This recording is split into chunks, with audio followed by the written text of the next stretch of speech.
Hello everyone, welcome to Office and Adda 24/7. Wishing you all a very happy Holi to you and as well as your family from the entire team of Office and Adda 24/7. Exams काफी पास है और ये होली इस बार होने वाली है थोड़ी सी अलग, क्योंकि मैं आपको लेके जाने वाली हूँ फ्रॉम कलर्स टू क्लासरूम। चलिए मेरे साथ देखते हैं ABFM के टू द स्पेशल सेशन, जहां पर आज हम देखने वाले हैं 50 question that is of ABFM। तो ये ABFM का रैपिड फायर राउंड है, जहां पर आज हमारा एम है 50 क्वेश्चन को लेस देन 50 मिनट्स में कवर करना। क्योंकि मैं आपकी मेंटोर जो टॉपिक्स कवर करवाती हूँ, मैं आपको कवर करवाती हूँ मॉड्यूल B एंड C। तो मेरे जो आज के क्वेश्चंस हैं वो सारे किससे होंगे, या तो मॉड्यूल B से या तो होंगे मॉड्यूल C से, राइट। तो अगर आप तैयार हैं तो जल्दी से मुझे बताते जाइए कि yes you are ready, and also let me know कि आपको ये सेशन पसंद आया है नहीं। उसके लिए आप सिंपली हमारे सेशन पे लाइक बटन को क्लिक कर सकते हैं, बिकॉज लाइक बटन से या लाइक बटन पर क्लिक करने से फ़ायदा ये होगा कि ये सेशन आपके पास ऑटोमेटिकली सेव हो जाएगा, ठीक है। और आपको YouTube ये सुविधा देता है कि आप अपने सेशंस को सेव कर सकते हो। लाइक बटन पे क्लिक करने के बाद लाइक वीडियोस में सेशन अवेलेबल हो जाता है। ऑल्सो वन मोर थिंग, आप इस सेशन के लिंक को कॉपी करके शेयर कर दीजिए among all your Telegram group, your Facebook group, your WhatsApp group, जहां पर भी आपके फ्रेंड्स और कलीग्स कनेक्टेड हैं, उन सभी के साथ इस सेशन के लिंक को शेयर जरूर करते जाइए। चलिए आगे बढ़ते हैं। सबसे पहले, which type of security typically carries voting right? इनमें से कौन सी ऐसी सिक्योरिटी है जो कि वोटिंग राइट कैरी करती है? क्या वो डिबेंचर्स है, क्या वो इक्विटी है, क्या वो प्रेफरेंस है, या फिर बॉन्ड है? तो अगर हम वोटिंग राइट्स की बात करें तो इक्विटी शेयर्स हैं जिनके पास वोटिंग राइट्स होती हैं। डिबेंचर और प्रेफरेंस शेयर्स या फिर बॉन्ड्स के पास कोई भी वोटिंग राइट नहीं होती। Next one, equity shares have a or an unlimited life and voting rights and receive dividend. Limited life with no voting rights but receive dividend. Limited life and voting rights and receive dividend. Unlimited life and voting rights but receive no dividend. तो यहाँ पर equity shares के पास receive dividend वाला option तो होता है, तो जहाँ पे आपको no dividend दिख रहा है वो कट कर दीजिए। Then no voting rights, इसको भी कट कर दीजिए, क्योंकि वोटिंग राइट्स तो उनके पास होती है ना। लिमिटेड लाइफ नहीं होती है, अनलिमिटेड लाइफ होती है, कितना भी चल सकते हैं, तो इस ऑप्शन को भी कट कर दीजिए। यानी राइट आंसर क्या बचता है? Option number A। Then in the event of liquidation who is paid first? Equity, preference shares, debenture holders, या फिर सबको एक साथ दे दिया जाता है? लिक्विडेशन का मतलब होता है बिजनेस का एंड होना या फिर बंद होना। जब हम लिक्विडेशन की बात करते हैं तो लिक्विडेशन के केस में सबसे पहले पैसा दिया जाता है डिबेंचर होल्डर को, फिर अगर पैसा बचता है तो प्रेफरेंस को, और अगर उसके बाद फिर भी कुछ बच गया तो इक्विटी शेयर को। ये होगी sequence. This next, what is operating leverage? It is a measure of how sensitive a company's operating income is to its variable cost. It is a measure of how much debt a company has. It's a measure of company's return on equity. It is a measure of company's profitability. Now, अगर हम leverage word की बात करें तो leverage basically represent करता है interest component को। तो हम ये कैसे निकालते हैं? हमारी सेल्स वैल्यू होती है, उसमें से हम वेरिएबल कॉस्ट को निकालते हैं, कंट्रीब्यूशन आ जाता है। इस कंट्रीब्यूशन में से हम फिक्स कॉस्ट को माइनस करते हैं, जो कि हमारे बिजनेस से रिलेटेड है, ऑपरेटिंग एक्टिविटी से रिलेटेड है। तो हमारा यहाँ पे जो अमाउंट आता है वो होता है EBIT। अब हमने जो फाइनेंस के लिए इंटरेस्ट ली थी, लोन्स वगैरह पे हमने जो इंटरेस्ट ली थी, विच इज फाइनेंशियल लीवरेज, ये आ जाता है। तो ऑपरेटिंग लीवरेज किस बारे में बात करता है? ऑपरेटिंग लीवरेज बात करता है कि कंपनी ने कितना जो कंपनी की फिक्स कॉस्ट है, जो कंपनी ने रेस की हुई है, जहां पे इंटरेस्ट वगैरह की बात हो जाती है, right, with respect to the contribution और variable cost. Correct? I hope यहां तक आपको क्लियर है। तो ऑपरेटिंग लीवरेज मेजर करता है कि हमारी फिक्स कॉस्ट के बारे में बात करता है, कितनी सेंसिटिव है हमारा बिजनेस, ठीक है। सो यहाँ पे डेट से रिलेटेड बात है, तो हमारा आंसर क्या हो जाएगा? It is a measure of how sensitive a company's operating income is to its variable cost. Next one, external source of finance do not include debentures, retained earning, overdraft या फिर leasing. External source का मतलब क्या होता है? जो हम बाहर से लेते हैं पैसा। तो रिटेन्ड अर्निंग तो कंपनी की खुद की इनकम होती है, तो ये इसको इंक्लूड नहीं करेगा। Then a company with high financial leverage, यानी अगर किसी कंपनी ने इंटरेस्ट के फॉर्म में ज़्यादा पैसा लिया हुआ है तो उसे हम क्या रेफर करते हैं? अगर हम बात करते हैं कंपनी की फाइनेंशियल लीवरेज के बारे में, तो वो क्या बताता है कि कंपनी ने लोन बहुत ज़्यादा लिया है, इंटरेस्ट बहुत ज़्यादा लिया हुआ है। राइट। तो उस सिचुएशन में वो दिखाता है कि ऐसी कंपनी हायर बैंक्रप्सी की रिस्क पे है, लोअर है, या फिर प्रॉफिटेबल है, always has a lower cost of capital. तो अगर आपने ज़्यादा लोन लिया हुआ है तो आपकी जो बैंक्रप्सी की रिस्क है वो ज़्यादा है, राइट, क्योंकि आप ज़्यादा इंटरेस्ट पे कर रहे हो। Then preference shares must always pay dividend, right, they are supposed to pay always they are supposed to pay dividends, have limited voting rights, are not part of company's share capital, are eligible for interest। अगर हम preference shares की बात कर रहे हैं तो preference shares के case में क्या सिचुएशन होगी? प्रेफरेंस शेयर्स की अगर हम बात करें तो they must always pay dividend, they have limited voting rights, are not part of company share capital, are eligible for interest. Interest इन्हें मिलता नहीं है, ठीक है। They have limited voter rank, must always pay dividend, यानी कि preference shares ऐसे हैं जिनको हमेशा हमें डिविडेंड देना चाहिए, यस। लिमिटेड वोटिंग राइट्स इनके पास नहीं है। They are not part of company share capital, this is wrong, they are part of company share capital. Next one, a debenture issued for a period of 10 years is a long term loan, cannot be issued as a secured instrument, it is a short term loan, receives dividend payment। अगर आप एक debenture को issue कर रहे हो तो वो एक लॉन्ग टर्म लोन को रिप्रेजेंट करता है, राइट। तो आंसर क्या हो जाएगा? Option number A. Then what is financial leverage? It is a measure of company's inventory turnover, it is a measure of company's efficiency in using its asset, it is a measure to the extent to which a company is using debt financing, it is a measure of company's market share। Leverage word हमेशा loan को represent करता है, interest को represent करता है, right. तो ये क्या होगा राइट आंसर?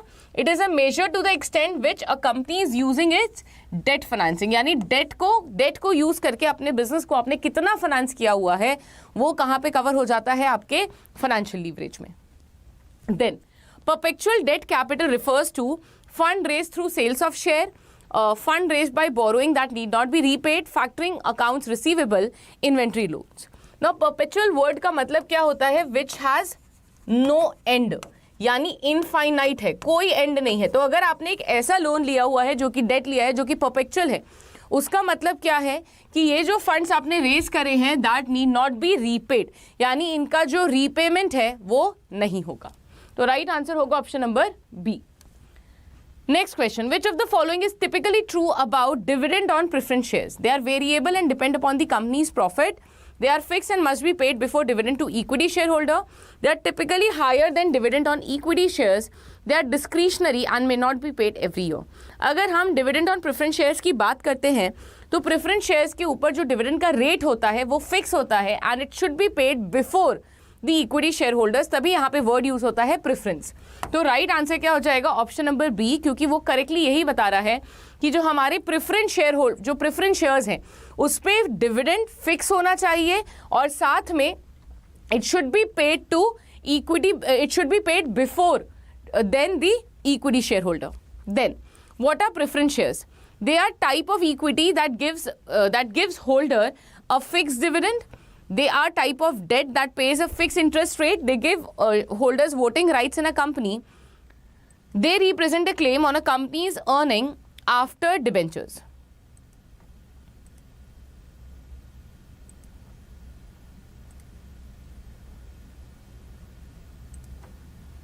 क्या होगा राइट आंसर?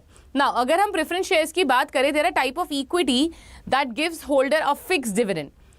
अब हमें चूज करना है जो सबसे अप्रोप्रिएट हो। There are type of a debt that pays a fix interest rate, ये तो गलत ही हो गया, इंटरेस्ट रेट का तो यहाँ पे कोई यूज नहीं है। They give holders voting right in the company, no. They represent a claim on companies earning after debenture holder, right. So they are a type of equity. Now when they say they are a type of equity, वो गलत हो जाता है because equity के पास voting rights होती हैं, but और उनका जो आपका जो डिविडेंड है वो वेरिएबल होता है, बट इन्होंने बोला कि फिक्स डिविडेंड है। लेकिन अगर आप इसे पढ़ो, दे represent a claim on a companies earning after debenture holder, which is correct. तो डिबेंचर होल्डर के अमाउंट को पे करने के बाद जो नेक्स्ट राइट आता है वो किसका है? प्रेफरेंस वालों का। Then what is capital budgeting? The process of making decision about short term investment project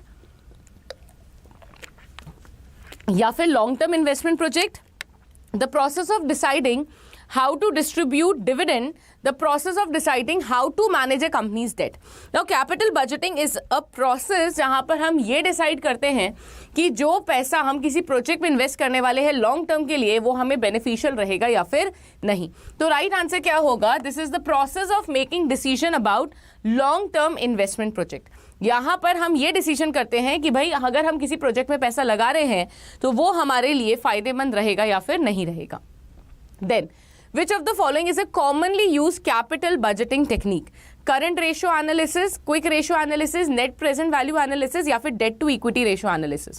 अगर आप कैपिटल बजटिंग टेक्निक के बारे में बात करें तो यहाँ पे जो फेमस 3 टेक्निक्स हैं वो है आपकी NPV, then profitability index, IRR. ये जो मॉडर्न एरा की है, और MIRR. ठीक है. अगर आप ट्रेडिशनल टाइम में चले जाएं तो पे बैक पीरियड मेथड, ठीक है, then average rate of return method और अकाउंटिंग रेट ऑफ रिटर्न. ये 5 फेमस मेथड्स हैं जो कैपिटल बजटिंग में यूज किए जाते हैं. अब इसके अंदर डिस्काउंटेड पे बैक भी आ जाता है, राइट.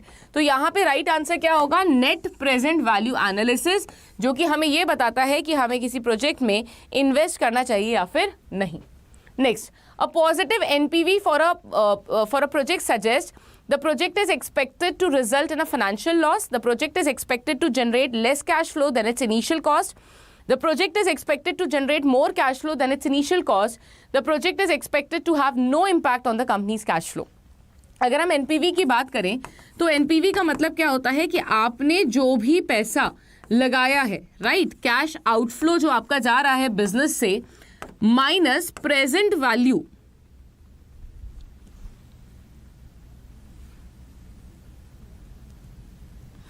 सो ये आपको क्या बताता है कि जो टोटल प्रेजेंट वैल्यू आपको मिल रही है कैश इनफ्लो से, correct, it should be greater than your cash outflow. अगर ऐसा होता है तो आपका जो एनपीवी आएगा, नेट प्रेजेंट वैल्यू आएगा, वो हमेशा क्या आएगा? पॉजिटिव आएगा. ठीक है. और अगर पॉजिटिव आ रहा है दैट मीन्स कि आउटफ्लो कम है, इनफ्लो ज्यादा. We should accept such projects. तो यहाँ पे राइट आंसर क्या हो जाएगा? द प्रोजेक्ट अगर पॉजिटिव है that means the project is generating more cash flow than the initial cost, यानी कि option number C. Next one, what does the internal rate of return indicate in capital budgeting? Capital budgeting में internal rate of return क्या project करता है, क्या बताता है? मैंने आपको बताया था कि इंटरनल रेट ऑफ रिटर्न एक मेथड है जिससे हम ये एनालाइज करते हैं कि हमें किसी लॉन्ग टर्म इन्वेस्टमेंट में पैसा लगाना चाहिए या फिर नहीं. तो it is the interest rate at which a project's NPV becomes zero, the project contribution to the company's total revenue, the amount of cash a project will generate, the rate at which a project's cash flow must grow to cover its cost. Now अगर हम IRR की बात करें तो ये एक ऐसा method है जो कि बोलता है कि हमारा total present value of cash inflow should be equal to cash outflow. इसका मतलब एनपीवी क्या हो गई? 0. दोनों को अगर इक्वल है माइनस करोगे आप तो क्या आ जाएगा? 0. तो दिस इज IRR क्या है? वो रेट ऑफ इंटरेस्ट है जिसमें हमारी net present value should become 0. Then the pay back period in capital budgeting refers to,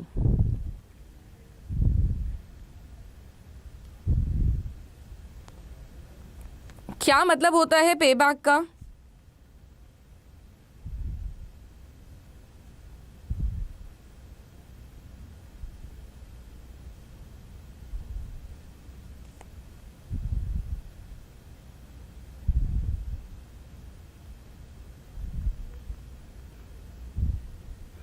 Be quick.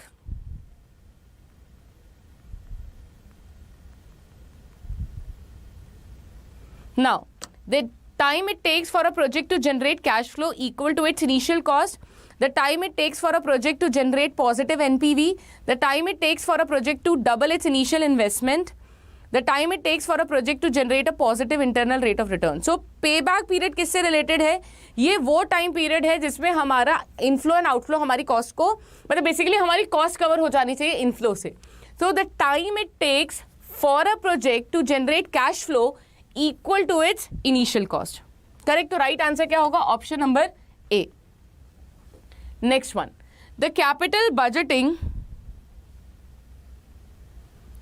In capital budgeting, what does a profitability index signify? Number one, the ratio of a project's profit to its initial cost, the ratio of a project's NPV to its initial cost, the ratio of a project's internal rate of return to its initial cost, the ratio of a project's payback period to its initial cost.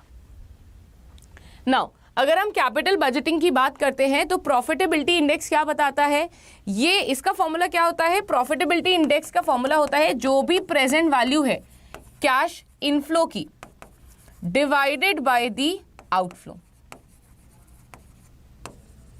Right, it should B divided by the cash outflow, ठीक है। तो right answer क्या हो जाएगा,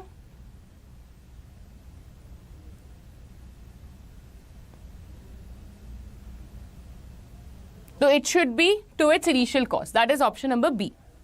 Next one, what does sensitivity analysis look at? How a change in one thing might, how a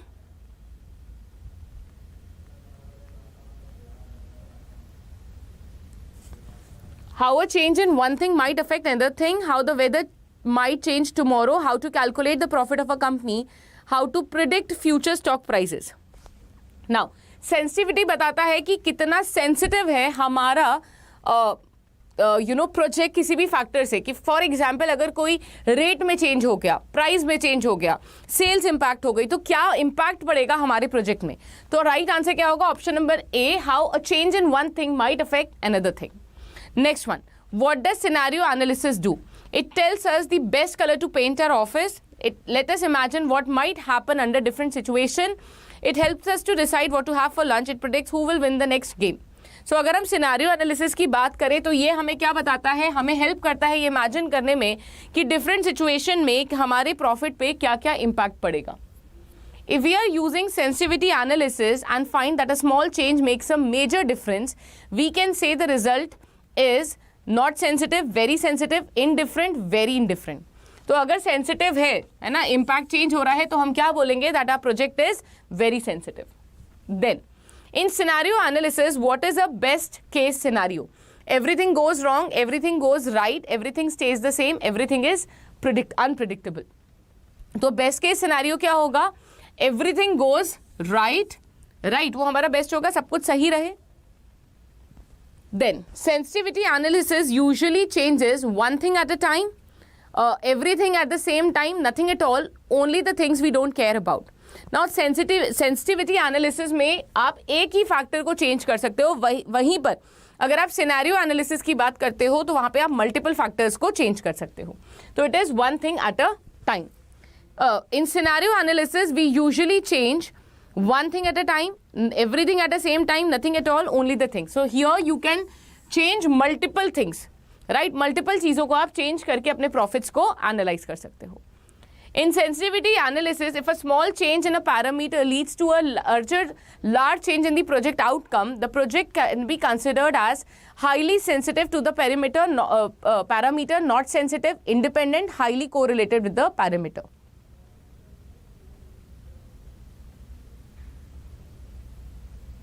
तो हम इसे क्या बोलेंगे, it is highly sensitive to that parameter, right, कि अगर हम उस पैरामीटर को चेंज कर रहे हैं तो it is impacting our profit. Next one, what is corporate valuation? Deciding the price of a product, figuring out how much our company is worth, calculating the salary of employees, या फिर estimating the cost of a marketing campaign. So it is related with what, figuring out how much a company is worth. Then what is discounted cash flow valuation? Estimating the value of company based on its future cash flow, a method to calculate the interest rate of a loan, a method to calculate the price of a product, a method to calculate the salary of employee. अगर आप discounted cash flow valuation की बात करते हो तो ये किससे related है? इट इज़ अ मेथड जहाँ पे आप अपनी कंपनी की वैल्यू को निकालते हो, अपनी कॉर्पोरेट को वैल्यू करते हो by using discounted cash flow technique, जहाँ पर उससे जनरेट होने वाला फ्यूचर रिटर्न को आप डिस्काउंट करते हो, प्रेजेंट वैल्यू में लाते हो और उसके बेसिस पे उसकी वैल्यूएशन को डिटरमाइन करते हो। Next one, what is a merger? when a company decides to close its business, when a company decides to start a new business, when two companies decide to join together to become one company, या फिर when a company decides to fire all its employee. Right answer will be option number C, जहाँ पे दो company एक company को बनाने की बात करती हैं, and traditionally merger and amalgamations are the same word in Indian law. Then what is demerger? When a company decides to close its business, when a company decides to start a new business, when a part of a company becomes a separate company, when a company decides to fire all its employee. तो merger का मतलब क्या होता है? जुड़ना, तो split करना क्या होगा? That will be demerger. That means यहाँ पर एक कंपनी अपनी दूसरी कंपनीज को सेपरेट करना शुरू कर देती है. What is an acquisition? When a company decides to close its business, when one company is by another company, when a company decides to start a new business or fire all its employee. So acquisition का मतलब क्या होता है? खरीदना, purchase करना, to buy something. तो यहाँ पे when a company decides to start a new business, when a company decides to buy another company is related to the word acquisition. तो right answer क्या होगा आपका? Option number B. Next one. In DCF valuation, what is discounting? A method to calculate the interest rate of a loan, a method to reduce the price of a product, a method to calculate the present value of future cash flow, or method to calculate the salary of employee. Discounting का मतलब क्या होता है? ये एक method है जहां पे हम हमारे फ्यूचर कैश फ्लो की प्रेजेंट वैल्यू को निकालते हैं कि आज उनकी क्या वर्थ होगी. Then in a merger what happens to the company involved?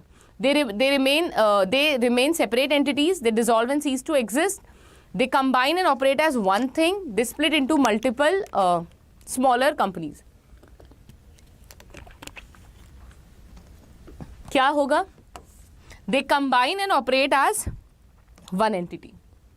Then, in an acquisition, who gains control? The company that is bought, the company that buys the other company. Both companies equally share control. Neither company, a third party, gains the control. तो acquisition के case में जो acquisition होता है, acquisition के case में किसके पास control आ जाता है? उसके पास जहां पे कंपनी जो खरीदती है, right, the company that buys the other company, जो कंपनी खरीद रही है, राइट, उसके पास कंट्रोल आ जाता है. Then in a demerger what happens to the original company? It remains the same, nothing changes. It combines with another company. It splits into one or more separate entities. It dissolves and ceases to exist. तो demerger की situation क्या है? जहां पे हम split कर देते हैं एंड सेपरेट कंपनीज बन जाती हैं. Why might a company want to be valued? To determine its stock prices, to decide what products to sell, to calculate the salary of its employee, to plan its marketing strategy. What would be the right reason?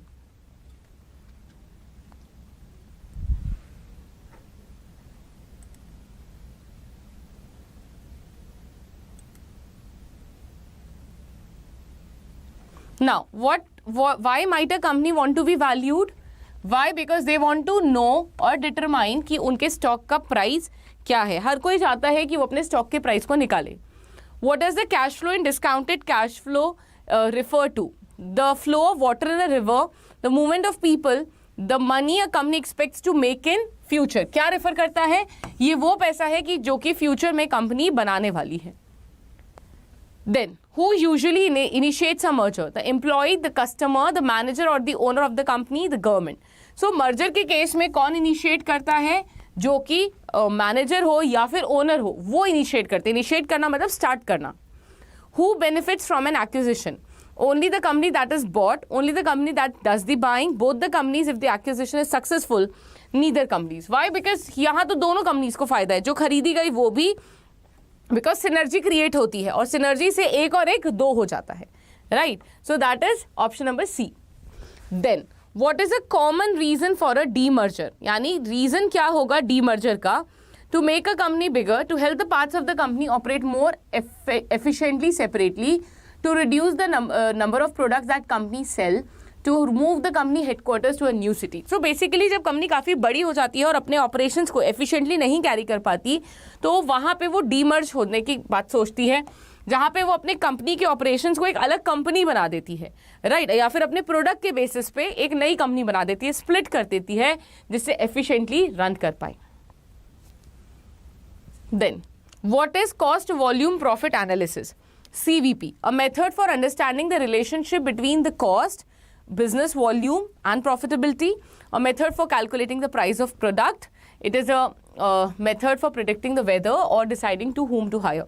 Now CVP, as the name says, cost volume profit, ये analyze करता है, relation establish करता है between the cost of the product, the volume to be produced and the profit that you are going to get out of that product. What is activity-based costing? A method for assigning cost to the products or services based on the activities they require. It is a method for predicting the stock market. A method for deciding what products to sell. A method for deciding what to hire. Now, ABC costing एक तरीका है जिससे हम अपने product की cost को निकालते हैं. Right, so it is a method for assigning cost to products or services based on the activities they require. यानी कितनी एक्टिविटी आप एक डिपार्टमेंट से ले रहे हो, एक प्रोडक्ट पे जा रही है, उसके बेसिस पे आपकी कॉस्ट डिटरमाइन की जाती है. तो राइट आंसर क्या होगा? Option number A. Then what is a holding company? A company that hold parties, a company that owns share in other companies, a company that only sells handbags or hold it. So right answer क्या होगा? Company that owns shares in other company. Then, in CVP analysis, what does volume refer to? The amount of space of a product takes up, the number of products or service sold, the loudness of the music at a party, the number of pages in a book. Volume का मतलब क्या होता है? Number of product or services that we are selling and not something else, right? Volume का मतलब क्या है? Quantity के बारे में आपसे पूछा जा रहा है. Then ABC, what does activity refer to? Activity का मतलब क्या होता है कि एक प्रोडक्ट को बनाने के लिए उस पर अगर पैकेजिंग की गई है, एडवर्टाइजमेंट किया गया है, लेबर लगाई गई है, कितना मटेरियल लगाया गया है, वो एक्टिविटी है. So the things that are done to produce a product और service. Why might a company want to become a holding company? क्यों एक कंपनी होल्डिंग कंपनी बनना चाहेगी? सो बेसिकली ऐसा क्यों किया जाता है जिससे वो कंट्रोल कर पाए दूसरी कंपनी को. तो in order to gain the control this is done. In CVP analysis, what does the word profit refers to? Profit का मतलब क्या होता है? The final benefit the company gets, the return the company gets on the entire investment that they have done, subtracting all the cost, whether it is fixed, whether it is variable, उन सबको minus करने के बाद जो amount बचता है, that is profit. So it is the money a company earns after deducting the cost, which could be fixed cost या फिर variable cost. In ABC, what does the word costing refer to? Costing का मतलब है ये देखना कि कितना cost बन रहा है फाइनली एक प्रोडक्ट को बनाने में, चाहे वो वेरिएबल कॉस्ट हो, चाहे वो ऑपरेटिंग कॉस्ट हो, चाहे वो आपका इंटरेस्ट हो, उन सबको करने के बाद आपके प्रोडक्ट का क्या प्राइस बनेगा, that is done through ABC. Who would use CVP analysis? तो CVP एनालिसिस की अगर हम बात करें, what it is related to? Cost volume. तो ये कहाँ पे होगा? जहाँ पे आप बिजनेस की बात कर रहे होगे. अगर ये पर्सन बनाना चाहते हैं, ये जानना चाहते हैं बेकर कि इन्हें कितनी लोव्स बनाने पे फायदा होगा, right, so that could be analyse through cost volume profit analysis. Who would use ABC? ABC जहाँ पे मैन्युफैक्चरिंग बिजनेस हो, right, there it will be used. What is sensitivity analysis? A technique used to predict a projects performance under different scenario, a technique used to determine how different values of an independent variable will impact a particular dependent variable, a technique used to calculate the standard deviation of a project's expected return, a technique used to calculate the correlation between two variables.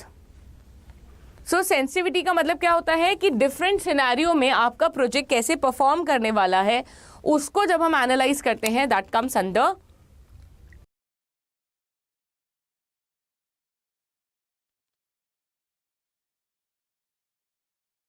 Hello everyone, good evening, welcome to officer Adda 24/7. I hope आप सब बहुत अच्छे होंगे. Welcome to this, why am I saying good evening, good afternoon, I am so sorry, good afternoon. Welcome to this session जहां पर आज हम discuss करने वाले हैं a special session on the topic debenture. तो हम लोग क्या करने वाले हैं, सी चैप्टर 7 में कुछ ऐसे टॉपिक्स हैं जो कि काफ़ी इंपॉर्टेंट है, जहाँ से डेफिनेटली एग्जाम में क्वेश्चन आता ही है. पिछली बार भी अगर आप देखें तो इस टॉपिक से एग्जाम में क्वेश्चन आए थे, जैसे डिबेंचर हो गया, प्रेफरेंस शेयर हो गया. They are one of the most important topic जहाँ से डेफिनेटली क्वेश्चन आने वाले हैं। तो उन्हीं सेशन का हम concept plus all possible questions that can be framed from this particular topic we will be discussing. ठीक है, एक बार मुझे ऑडियो वीडियो का कंफर्मेशन दे दीजिए। If everything is perfect and fine we will start with the session. Also आप इस सेशन के लिंक को कॉपी करके शेयर कर सकते हैं among your Telegram group, your Facebook group, your WhatsApp group, जहां पर भी आपके फ्रेंड्स और कलीग्स कनेक्टेड हैं। ठीक है, चलिए स्टार्ट करते हैं। So basically what is debenture? Debenture होता क्या है? इशू कौन करता है? डेफिनेशन कहाँ पर है? तो डिबेंचर्स जो है उनको डिफाइन करा गया है कंपनीज एक्ट में सेक्शन 2 सबसेक्शन 30। तो ये जो ब्रैकेट में होता है ना, this is your subsection, right? So अगर हम यहाँ पे बात करें 30 जो दिया हुआ है, दिस इज अ सबसेक्शन। ठीक है, तो सेक्शन 2 है, सबसेक्शन 30 है, जो कि डिफाइन करता है कि हमारे डिबेंचर्स बेसिकली होते क्या हैं। और ये जो सेक्शन है ये कौन सी एक्ट का है? This is basically companies act. तो कंपनीज एक्ट डिफाइन करती है डिबेंचर को और बोलती है कि कंपनी डिबेंचर्स को इशू कर सकती है। ये तो बिल्कुल बेसिक इंट्रोडक्शन हुआ, बट ये होता क्या है, इशू करती क्यों है? हर एक ऑर्गेनाइजेशन अपने लाइफ साइकिल में, अपने पूरे बिजनेस एरा में, अपने एक टेन्योर में ग्रो करना चाहती है, एक्सपैंड करना चाहती है, अपने बिजनेस को डाइवर्सिफाई करना चाहती है। बिकॉज ऑब्जेक्टिव क्या होता है? To multiply the profit. और इस प्रॉफिट को मल्टीप्लाई करने के लिए उन्हें ग्रोथ, एक्सपेंशन, डाइवर्सिफिकेशन जैसे एंगल्स को देखना पड़ता है, उसको एक्सप्लोर करना पड़ता है। बट ऑब्वियसली ये एक्सपेंशन जो है या फिर ये ग्रोथ जो है या फिर ये जो डाइवर्सिफिकेशन है, it comes at a cost, यानी पैसा लगता है इसके लिए। और उसी पैसे को हम मल्टीपल सोर्स से जो कंपनी होती है वो ऑब्टेन कर सकती है, जिसमें से इक्विटी होता है, डेट होता है, राइट? दो मेजर होते हैं। इक्विटी जहां पे कैपिटल रेज की जाती है, ओनर्स एड ऑन किए जाते हैं। डेट जहां पे ओनर्स नहीं जाते, जहां स्टेक कॉम्प्रोमाइज नहीं होता, यहां पे हम लोगों से उधार ले रहे होते हैं। अब आप बैंक से भी ले सकते हैं, आप पब्लिक से भी ले सकते हैं। तो अगर आप पब्लिक से उधार रेज करते हैं, तो वो डिबेंचर कहलाता है। और आसान शब्दों में बोलूं तो कंपनी जो है ये लोन ले रही है बैंक की जगह पब्लिक से। ठीक है, तो इसे हम लोग क्या बोलते हैं? डिबेंचर। तो अगर शेयर्स लिया जाता है ना, कैपिटल ली जाती है तो वो शेयर्स हो जाता है, अगर उधार लिया जाता है तो वो डिबेंचर हो जाता है। तो बेसिकली डिबेंचर्स क्या रिप्रेजेंट करता है? डिबेंचर रिप्रेजेंट करता है लोन दैट इज टेकन और obtain by the company from the public at large. ठीक है, अब पब्लिक एट लार्ज है, यानी बहुत सारे लोग हैं जिससे पैसा लिया जा रहा है। तो ये क्या कंपनी इनको कोलैटरल में कुछ दे पाएगी? बिकॉज लोन में, डेट में हमेशा एक वर्ड बहुत इंपॉर्टेंट रोल प्ले करता है, दैट इज कोलैटरल, यानी गिरवी क्या रखा जा रहा है, कोलैटरल क्या है। तो ये जो कोलैटरल है वो तो पॉसिबल नहीं है, और अगर पॉसिबल नहीं है इसका मतलब हमारे जो डिबेंचर्स हैं उनका नेचर क्या हो जाता है? अनसिक्योर्ड। These are unsecured. ठीक है, तो section 20 subsection 30 of companies act define करता है डिबेंचर को एक डेट इंस्ट्रूमेंट जो कि कंपनी यूज करती है, right, for raising fund from the public at large. These instrument represents company debt and promise repayment on a specific future date. Now क्योंकि debt है तो यहाँ पे promise क्या होगा? कंपनी को इशू करते वक्त या फिर डिबेंचर के थ्रू पैसा रेज करते वक्त क्लियरली बताना होगा कितनी रेट ऑफ इंटरेस्ट दी जाएगी, कितने समय में वापस किया जाएगा, सारी डिटेल्स कंपनी को बतानी पड़ेंगी अपने बोरोअर को। They are used as a long-term borrowing tools for individual और institution. जो इनका टेन्योर होता है वो 10 से लेके 30 साल तक का हो सकता है, तो मैक्सिमम 30 इयर्स तक के लिए इशू किए जा सकते हैं। अप टू डिपेंड करेगा एक पर्टिकुलर कंपनी के ऊपर कि उनको कितनी रिक्वायरमेंट है और कितने समय के लिए वो इसे इशू करना चाहती हैं। नाउ कुछ फीचर्स है डिबेंचर्स के जो हम देख लेते हैं। जैसे number 1, it is issued by companies and they are return instrument. इन्हें कंपनी इशू करती है, ओरल अग्रीमेंट नहीं होता, it is a return instrument. Repayment आपको फिक्स डेट पे करना पड़ता है और मैक्सिमम टेन्योर इसका 30 साल का हो सकता है। Then if issued to more than 500 people, trustee must be appointed to protect the debenture holders interest. Now ये word यहाँ पे बहुत इंपॉर्टेंट है कि अगर 500 से ज्यादा लोग डिबेंचर्स, यानी कंपनी अगर डिबेंचर इशू लेकर आती है और 500 से ज्यादा डिबेंचर होल्डर इन्वॉल्व हैं, तो उस केस में इन डिबेंचर होल्डर्स की इंटरेस्ट को प्रोटेक्ट करने के लिए कंपनी को ट्रस्टीज अपॉइंट करने पड़ते हैं ना। आपको क्वेश्चन आएगा करते क्या हैं? देखिए, अगर एक कंपनी के पास 1 लाख डिबेंचर होल्डर्स हैं तो ये सारे डिबेंचर होल्डर्स तो आके कंपनी से अपनी राइट्स को बात नहीं कर सकते, तो या फिर अलग अलग टाइम पे आ रहे होंगे, 1-2 लाख लोगों ने खरीदे हुए डिबेंचर्स, तो इनकी राइट को प्रोटेक्ट करने के लिए कंपनी को जरूरी है बाय कंपनी लॉ कि एक ग्रुप ऑफ ट्रस्टीज अपॉइंट कर दे जो कि इनकी राइट्स, इनके चीजों के बारे में ध्यान रख पाए। देन अगेन ये सेक्शन इंपॉर्टेंट है। कंपनीज एक्ट का सेक्शन 1 जो है वो बताता है कि जो डिबेंचर्स इशू किए जाएंगे उससे रिलेटेड कैसे इशू किए जाएंगे, प्रोसीजर क्या होगा, वोटिंग राइट्स होंगे या नहीं होंगी, प्रोस्पेक्टस में क्या होगा। प्रोस्पेक्टस बेसिकली वो डॉक्यूमेंट होता है जिसके थ्रू इशू किए जाते हैं, ठीक है। देन ट्रस्टीज का क्या होगा, रिजर्व्स कैसे क्रिएट होंगे, रिडम्पशन कैसे होगा या कब होगा, वोटिंग राइट्स होंगे या नहीं होंगी, अगर कंपनी इंटरेस्ट नहीं पे करती है टाइम पे तो कन्वर्टेबिलिटी कैसे होगी। तो ये सारी जो निटिग्रिटीज है, इंपॉर्टेंट पॉइंट्स है विद रिस्पेक्ट टू डिबेंचर्स, वो कहां पे दिए हुए हैं, section 1 of the companies act. Then debentures में एक और वर्ड आता है दैट इज परपेचुअल बॉन्ड्स और perpetual date.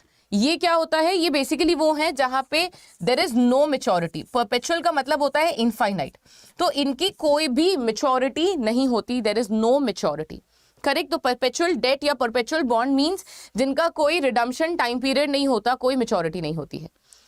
Then the interest rate on debenture is predetermined, पहले से ही डिटरमाइंड होता है इनका रेट ऑफ इंटरेस्ट कि किस रेट पे इशू किया जाएगा, ये फिक्स्ड होता है, ठीक है। They have fixed rate of interest debentures pay. Then there are no voting rights as per section 71 subsection 2 of companies act. तो कंपनीज एक्ट के according section 71 subsection 2 strictly prohibit करता है कि डिबेंचर होल्डर्स के पास इंटरेस्ट नहीं होगा, voting rights नहीं होंगी। तो ये कुछ इंपॉर्टेंट पॉइंट्स हैं। Then call option issued by company. Now call option का मतलब क्या होता है कि अगर हमने या कंपनी ने कॉलेबल डिबेंचर्स इशू करे हैं, करेक्ट, उसका मतलब क्या होगा कि कंपनी के पास राइट है कि वो समय से पहले जो फिक्स डेट दी है उससे पहले मेच्योरिटी करवा सकती है, यानी पैसा रिडीम कर सकती है before the due date. Then ऐसे ही होता है पुट ऑप्शन या फिर पुटेबल डिबेंचर्स। इनका मतलब क्या होता है या इनका रोल क्या होता है, पुटेबल डिबेंचर्स वो होते हैं जहां पर इन्वेस्टर यानी पब्लिक के पास राइट होता है कि वो कंपनी से ड्यू डेट से पहले रिडम्पशन करवा पाए। Then stake in the company, तो कन्वर्टेबल डिबेंचर्स ही हैं जो कि जिनका स्टेक होता है कंपनी में। स्टेक का मतलब क्या होता है, ओनरशिप राइट, वो सिर्फ और सिर्फ कन्वर्टेबल के पास होता है। कन्वर्टेबल कौन से होते हैं, जहां पर कंपनी ने इंटरेस्ट अगर नहीं पे करा तो डिबेंचर होल्डर्स के पास राइट है कि वो अपने आप को इक्विटी में कन्वर्ट करवा सकते हैं। तो कन्वर्जन के पास they get right of voting and stake, ownership stake, लेकिन वो कब, सिर्फ कन्वर्टेबल वालों के पास। बाकी अगर कोई और है, अगर आप बोले कॉलेबल एंड पुटेबल में, they don't have that. Then what are the advantages and disadvantages? Number 1, advantage की अगर हम बात करें तो फायदा क्या होगा, डिबेंचर्स इशू करने से कंपनी को क्या फायदा होता है। पहला फायदा ये होता है कि जो इसकी इंटरेस्ट है वो टैक्स फ्री होती है, यानी टैक्स का एडवांटेज मिलता है। तो टैक्स फ्री नहीं, टैक्स एडवांटेज मिलता है, टैक्स बेनिफिट मिलता है, ठीक है। तो टैक्स का एडवांटेज मिलता है, correct, with respect to the company. Plus और क्या ऑप्शन हो सकता है, नाउ टैक्स एडवांटेज होगा तो कॉस्ट लो हो गई, यानी ब्याज जो है वो खर्चा ट्रीट होता है, खर्चा होने की वजह से टैक्स कम मिलेगा, टैक्स कम पे करना पड़ता है कंपनी को। देन इंटरेस्ट है, फिक्स एक्सपेंस है, कंपनी प्लान कर सकती है अपनी सारी चीजों को, ठीक है। I hope this part is clear. And equity का डाइल्यूशन नहीं होता। अब अगर आप इक्विटी रेस करते हो तो वहां पे ओनरशिप जाती है, करेक्ट, आपका स्टेक कम हो जाता है, आपका प्रॉफिट शेयरिंग कम हो जाता है, बट ऐसा डिबेंचर्स के केस में नहीं होता। फैब प्रीत बताइए आपको क्या पूछना है, राइट। डिसएडवांटेज क्या है, यहाँ पे फ्लेक्सिबिलिटी नहीं है and company has to deal with multiple people, correct, the company has to deal with multiple people. Like for example, अगर कंपनी ने इसकी जगह अगर लोन ले लिया होता तो कंपनी बैंक से डील कर रही होती, बट यहाँ पे अगर 1 लाख डिवेंचर होल्डर्स हैं या 2 लाख डिवेंचर होल्डर्स हैं तो company has to appoint a trustee, also there are too many people to talk with, discuss with, और अगर आपको कोई नोटिस देना है तो वो 2 लाख लोगों को जा रहा होगा एंड सो ऑन, ठीक है। चलिए अब देख लेते हैं कि क्या पॉसिबल क्वेश्चन बन सकते हैं इस पर्टिकुलर एरिया से। पहला, which section of the Companies Act contains provisions related to issue of debentures, यानी डिबेंचर्स के इशू से रिलेटेड क्या क्या आपके प्रोविजंस हो सकते हैं, ठीक है। कौन सा सेक्शन है ऐसा जो प्रोविजंस के बारे में बताता है, इट इज सेक्शन 71। तो आपको क्या ध्यान रखना है, एक तो सेक्शन 71 हो गया जो कि इशू से रिलेटेड है। देन एक और इंपॉर्टेंट क्या है, सेक्शन 71 का सबसेक्शन 2 जो वोटिंग राइट्स के लिए प्रोहिबिट करता है, बोलता है कि डिवेंचर होल्डर्स के पास कोई भी वोटिंग राइट नहीं होती, ठीक है। Next one, What does Section 71 of the Companies Act 2013 cover in relation to debentures? Manner and procedure of conducting board meetings, registration of share transfer, issue of debentures including manner, procedure and other aspect, appointment of company auditor. तो section 1 किससे deal करता है? It deals with कि debentures को कैसे issue किया जाएगा, procedure, manner, prospectus, right, then redemption के बारे में, कन्वर्टेबिलिटी के बारे में, तो जितनी भी निटिग्रिटीज है विद रिस्पेक्ट टू डिबेंचर वो कवर की जाती है सेक्शन 71 में. Then what is the primary function of a debenture as defined by section, this is option number A, section 2 subsection 30 of the Companies Act 2013. तो section 2 subsection 30 Companies Act 2013 में debenture को define करता है, right? Generating equity for the company, evidencing a debt by the company, granting voting rights to holder, ensuring short term liquidity of the company. प्रीत, अगर आपको कोई question है, कुछ आपको पूछना है तो आप बताइए. क्या होगा right answer? It is related to evidencing a debt by the company. That is option number B. ठीक है, next one. According to the provided information, why are trustees appointed for debenture holder if the number of holders exceed 500? To manage the company's financial reserve, to oversee the company's management decision, to safeguard the interest of debenture holders, to negotiate the terms of debenture issuance. तो right answer क्या है? To safeguard the interest of debenture holder. debenture holder के interest को safeguard करने के लिए इन्हें appoint किया जाता है. Next one. How does the repayment of debentures differ from loan? Debentures are repaid in installment while loans are repaid on a fixed date. Loans are repaid on a fixed date while debentures are repaid in installment. Both debentures and loans are repaid in installment. Neither debenture nor loans involve fixed payment terms, repayment terms.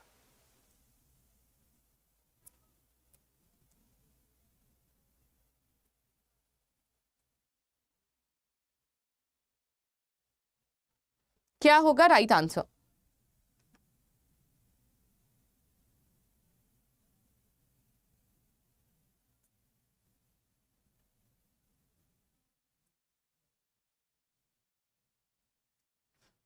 Now loans are repaid किस तरीके से? Fourth question, I think fab, आपने fabric, आप जब वो सारे messages लिख रहे थे तभी हम वो कॉन्सेप्ट पढ़ रहे थे कि यहाँ पर हमने दिया भी हुआ है कि ट्रस्टीज कौन होते हैं. जब आपका नंबर जो होता है ना 500 वाला, ये जो मैंने आपको एक्सप्लेन करा था कि इंटरेस्ट प्रोटेक्ट करने के लिए लाखों लोग होते हैं जो डिबेंचर होल्डर होते हैं, राइट? तो वो सबसे तो बात नहीं करते, तो उन सबके लिए अपॉइंट कर देते हैं ट्रस्टीज को जो कि आपके डिबेंचर होल्डर्स का इंटरेस्ट प्रोटेक्ट करते हैं. ठीक है.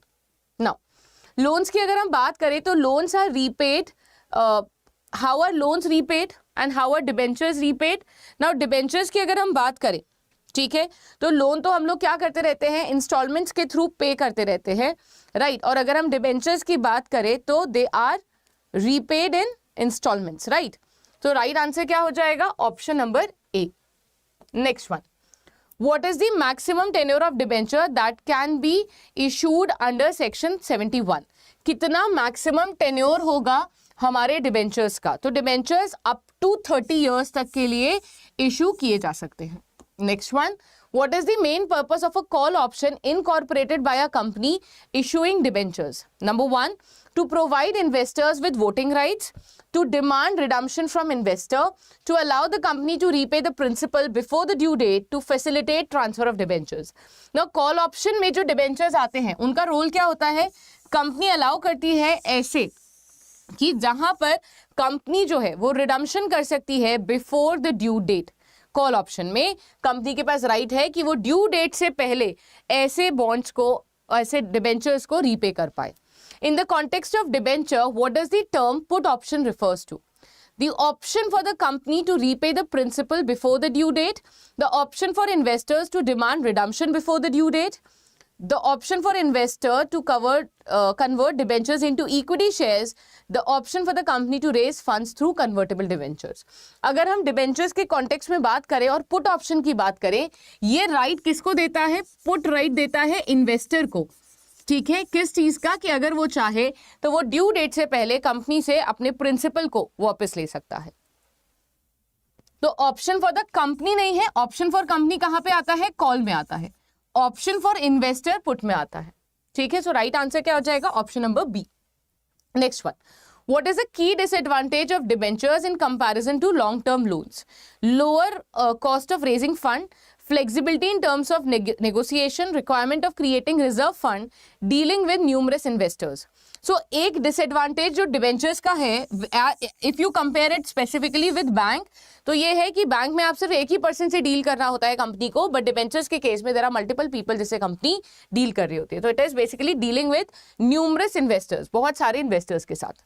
Then, which feature of debenture enables holder to become equity participant and have voting rights? Fixed interest rate, trustee appointment, convertibility या फिर put option? इनमें से कौन सा फीचर है जो एक डिबेंचर होल्डर को एनेबल करता है कि वो कंपनी में डिसीजन मेकिंग में पार्टिसिपेट कर सकता है, वोटिंग में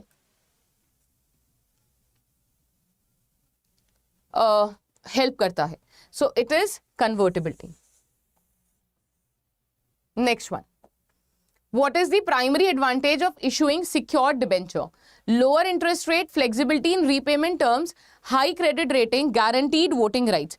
अगर कंपनी, कोई भी कंपनी स्टार्ट करती है सिक्योर्ड डिबेंचर्स को इशू करना, ठीक है, उस केस में फायदा क्या होगा? सिक्योर्ड डिबेंचर्स का सिर्फ एक फायदा है कि क्रेडिट रेटिंग हायर हो जाती है। Why? Because you have some collateral, risk cover कम हो जाता है, आपका रेटिंग ज्यादा बढ़ जाती है बिकॉज आप को उस डिबेंचर के रिस्पेक्ट में कुछ कोलैटरल मिला है। Next one, how does the debenture issuance compare to equity issuance in terms of control dilution? Debenture issuance results in higher control dilution. Equity results in higher control dilution. Both debentures and equity issuance have the same level of control dilution.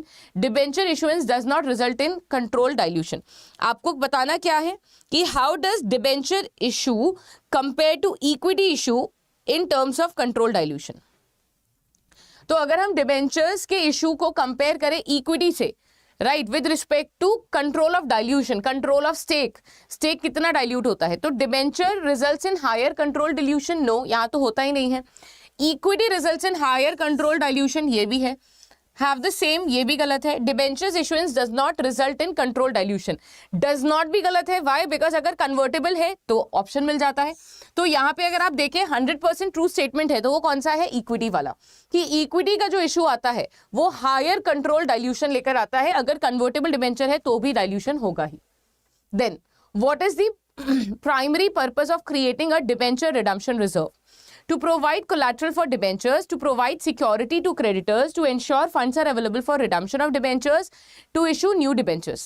Now, company को repayment तो करना ही है debenture holders को, तो वो क्या करती हैं? वो पहले से ही रेड अलर्ट रहती हैं, वो एक रिजर्व बना लेती हैं और एक इक्विटेबल अमाउंट उस रिजर्व में ट्रांसफर करते रहते हैं, राइट। एक रिजर्व बना लिया और इस रिजर्व में पैसे ट्रांसफर करते गए, ठीक है।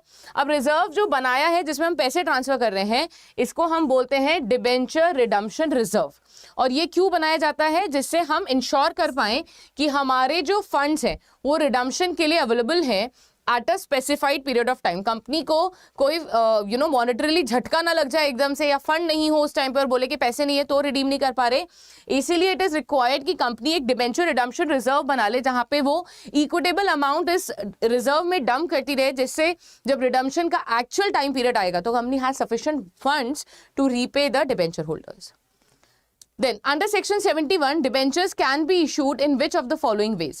Only through private placement, only through a public offering, either through private placement or through a public offering, only to existing shareholder. अगर हम Section 71 की बात करें, डिबेंचर्स इशू किए जा सकते हैं किस तरीके से? चाहे तो पब्लिकली इशू कर सकती है, जैसे हम पब्लिक ऑफरिंग बोलते हैं, या फिर प्राइवेटली का मतलब होता है ना कि पब्लिक में अनाउंस करके कुछ लोगों को सिलेक्टिवली डिबेंचर्स प्रोवाइड कर देना, दैट इज प्राइवेट प्लेसमेंट। और पब्लिक ऑफरिंग क्या होता है? पब्लिक एट लार्ज को प्रोस्पेक्टस लाके, ठीक है, डिबेंचर्स प्रोवाइड करवा देना। Last question, what is the voting right status of debenture holder as per Section 71? Debenture holders have voting right only in certain circumstances. Debenture holders have voting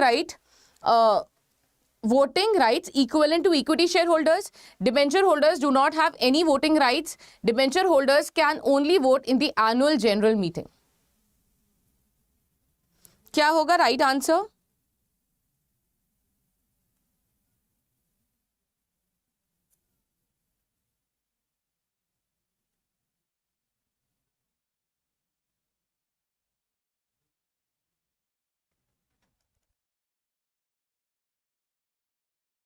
जल्दी से बताइए what will be the right answer. ये तो I think बहुत बार हम discuss कर चुके हैं with respect to the voting rights.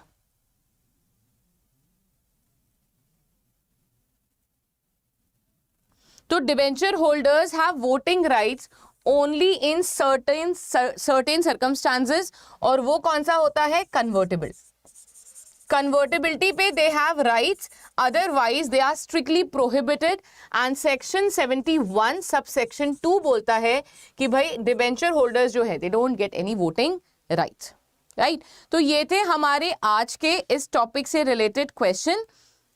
No, they can not vote in annual general meeting, वैसे तो उनके पास राइट ही नहीं होता। They can only vote in case if they are convertible, convertibility हो जाती है उसी के बाद, अदरवाइज नहीं। तो they are strictly prohibited to have voting rights. So ये हमारे टोटल क्वेश्चंस थे। जितने भी पॉसिबल क्वेश्चन बन सकते हैं इस पर्टिकुलर पैराग्राफ से जो आपको मॉड्यूल बी यूनिट 7 में दिया हुआ है, वो सारे पॉसिबल क्वेश्चन हमने कर लिए हैं। You can save this session for later before exam. अगर आप चाहें तो आप इस वीडियो को एक बार स्पीड बढ़ा के जल्दी से रिवाइज कर ले, so that this will help you with respect to your coverage of this particular topic. मेरी तरफ से मैंने पूरे पैराग्राफ में जितने possible questions थे वो सारे बना लिए हैं, and this will help you to obviously enhance your score. ठीक है? Now you can also enroll in our batch. तो ये थे हमारे आज के questions, and let me tell you that sale चल रही है जहां पे CIB महापैक पे आपको डबल वैलिडिटी और 81% का डिस्काउंट मिल रहा है, जिसके लिए आपको यूज करना होगा एक code which is Y183. So आपका जो डिस्काउंट कोड है वो है Y183। अगर आप विजिट करते हैं अंडर 24/7 की ऐप को और वहां पे जाकर बैच सिलेक्ट करते हैं, यानी CIB महापैक सिलेक्ट करते हैं, और महापैक सिलेक्ट करने के बाद अगर आप चाहते हैं कि आपका प्राइस कम हो जाए तो आपने ये सिलेक्ट करा, JIB CIB पे क्लिक करा। See you can go for app पे ना आपको ज्यादा अच्छा डिस्काउंट मिल जाता है, तो यहां से आप ऐप डाउनलोड कर सकते हो। वहां पर CIB महापैक को खरीदो, बाय नाउ में जाकर आपको यूज करना है कोड Y183, अप्लाई पे क्लिक करना है, और आप देखेंगे आपका जो प्राइस है वो हो गया 6499। ये प्राइस और कम हो जाएगा, ठीक है, ये प्राइस और कम हो जाएगा, जिसके लिए आपको क्या करना है,